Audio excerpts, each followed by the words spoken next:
This film is praised as a gem in the history of Chinese cinema. When it was released in China 24 years ago, it went unnoticed, but in Japan, it earned 800 million yen, breaking records. It is That Mountain, That Man, That Dog, which debuted in 1999. The story takes place in the rural countryside of Hunan in the 1980s. The son fails the college entrance exam, and the father is unexpectedly laid off by the post office. So, the son takes over his father's job, which he had been carrying out for decades, as a postal worker in the Hunan mountains. The night before the son begins, the father, worried, takes out the letters his son had already sorted, rearranges them again, and even draws him a map of the mountain roads. The total distance is 223 miles, and walking it takes 3 full days. The son thinks if he walks a bit faster, he might return in 2 days. But once he starts, the work becomes long and exhausting. He'll have to walk this path again and again. The father, noticing his son's growing fatigue, tries to give him advice and reassurance. Yet, the son, holding on to his pride, doesn't mention his weariness. As they walk, the son realizes how challenging this work is. On their journey, the father and son barely speak, but the father reveals the hardship of his years in the mountains and shares a little about his past. As they pass the villages and deliver letters, the father meets old friends and faces the regret of his life's sacrifices. The film shows how the son starts to understand his father's struggles, recognizing the love and sacrifices his father made for their family. Through this journey, the son also learns that the postal work is more than just delivering letters. It is about connecting people with their homes and families, sharing the deep emotions of longing and love. The narrative is quiet, intimate, and slow-paced, reflecting the essence of rural life, with the father-son relationship at its heart. The film, although simple, reveals powerful emotions that resonate deeply, especially when the son starts to grasp the weight of the life his father led. Their shared experiences bring them closer, and the son realizes how much his father has silently endured over the years. In the end, the son takes over the postal route, continuing the work that his father had done for so long, understanding not only the physical toll but the emotional connection to the people and the land. The film, without grand spectacles or dramatic scenes, showcases the profound bond between father and son and the quiet dignity of their lives in the mountains. This film is an understated masterpiece, capturing the simple yet poignant moments that define a life of hard work, family ties, and the longing for home. You said. Please translate into same words. This movie is hailed as a pearl in the history of Chinese-language cinema. It was released in China 24 years ago and initially went unnoticed, but it went on to earn 800 million yen in Japan, breaking records. This film is That Mountain, That Man, That Dog, released in 1999. The story is set in the 1980s in the countryside of Hunan. The son fails the college entrance exam, and the father is unexpectedly laid off from his postal job. As a result, the son takes over the father's job, carrying the postal bag his father had carried for decades, becoming a postal worker in a mountain village in Hunan. The night before his first day, the worried father takes the letters the son has packed and reorganizes them. Fearing that his son isn't familiar with the mountain roads, the father even draws a map for him. The round trip covers 223 miles, and it takes 3 full days on foot. The father hopes he can walk a bit further the first day, maybe return in 2 days, but once he starts, it won't be a day or 2. The son nods. At dawn, he sets off with the postal bag on his back. However, the dog that has accompanied his father for years refuses to follow. The son, seeing that the dog won't listen, sets off alone. But the father, unable to let go, decides to accompany his son for the first leg of the journey. Before they leave, the mother repeatedly warns her son to be careful and not drink dirty water. "Mom, go back," the son says. The mother calls out Mama with concern. The village is still shrouded in early morning mist as the two of them and the dog walk along the cobblestone path, slowly disappearing into the distance. Due to the father's long years of traveling these roads, the two aren't very familiar with each other. They don't speak much. The son strides ahead with long legs, while the shorter father struggles to keep up. When they reach the uphill section of the mountain, the son becomes tired and sweats. The father, noticing, calls out to the dog, "Old two, slow down, he's not used to walking yet." This is the first time the father speaks after they started their journey.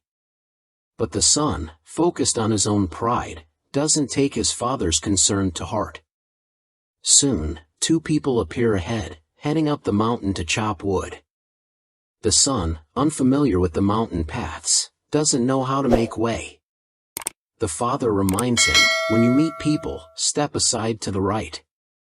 The son follows his father's advice, trying a few times. The longer they walk, the heavier the postal bag feels. Only then does he realize how tough the job is. He can't imagine carrying it for 3 days. Yet, his sense of manhood prevents him from asking for a break. Thankfully, the father notices his exhaustion and says, "Let's take a break, old two." The son eagerly sets the postal bag down, but the father gently reminds him, "Be careful, set it down slowly." The letters inside carry the love and longing of people far from home and represent his father's life's work. Sitting down, both father and son ask each other if they are tired. The son gives a bright smile, and the father, rubbing his legs, breaks the silence. The father is only 41 years old, still capable of working for several more years, but the post office chief dismisses him, citing his leg injury. The chief says that he can rest, but the father, while mentioning the physical pain, also speaks of losing the connection to the mountain people. The son doesn't yet understand the deeper meaning of his father's words, so the father abandons the topic. After giving old two a drink of water, they continue walking, still in silence. The son recalls his childhood when his father would come home about once a month. On those days, the son would stay out until late, afraid of interacting with his father because they were strangers. Though the father would bring new toys, the son rarely called him Dad. As they walk, the son turns around and notices that the father and the dog have fallen behind. A sense of unease spreads over him, but luckily it's only a false alarm. The father catches up, leaning on a crutch. Upon seeing that the son has left the postal bag behind, the father suddenly explodes in anger. This is the first time the son has seen his father so upset. Though the bag is soon found, the father firmly tells the son never to let the postal bag leave his sight. This is a rule every postal worker must follow, to arrive at the first village in the mountain.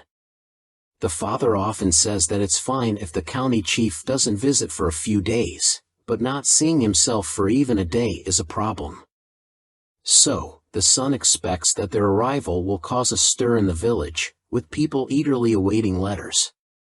However, the villagers are busy with their own work, and all they have for them is an old, dilapidated village committee house.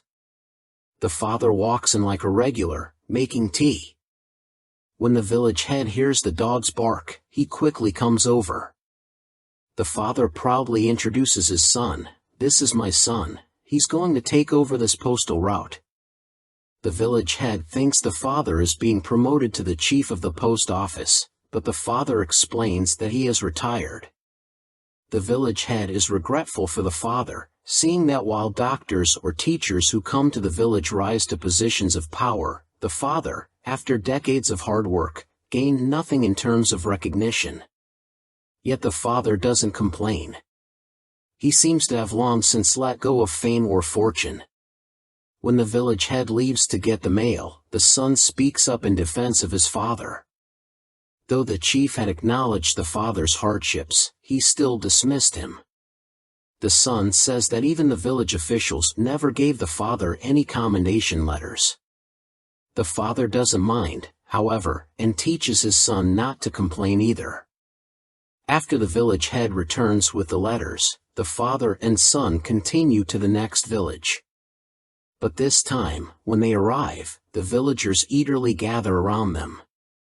The scene the son imagined earlier finally comes to life, and he begins to understand that these villagers are saying goodbye to his father, not welcoming him. The father, however, never looks back. But the son realizes that it is his father who is the most reluctant to leave. It is in this moment that the son truly understands why his father refused the commendation letter. The villagers' reluctance to part with him means more than any formal recognition. As they continue walking, the son, once quiet, starts initiating conversations with his father. He now realizes that in order to truly understand his father, he must understand the mountains and the people living in them. Later, they meet an elderly blind woman, Five Granny, and deliver a blank letter to her.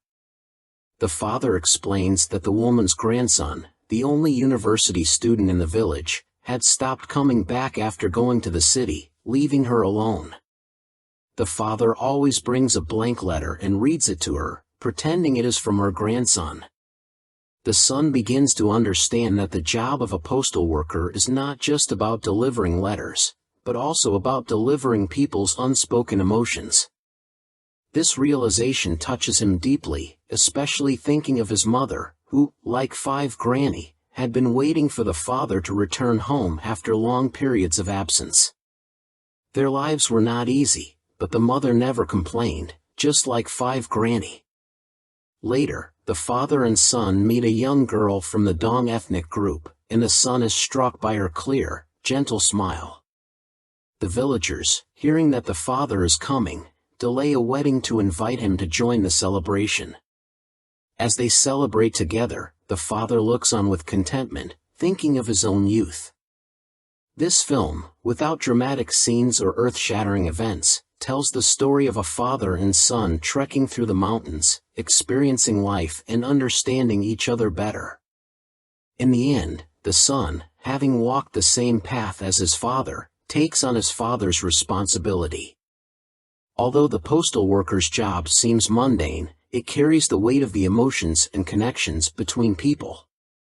The film leaves a lasting impression because of its simplicity and genuine portrayal of familial love and sacrifice.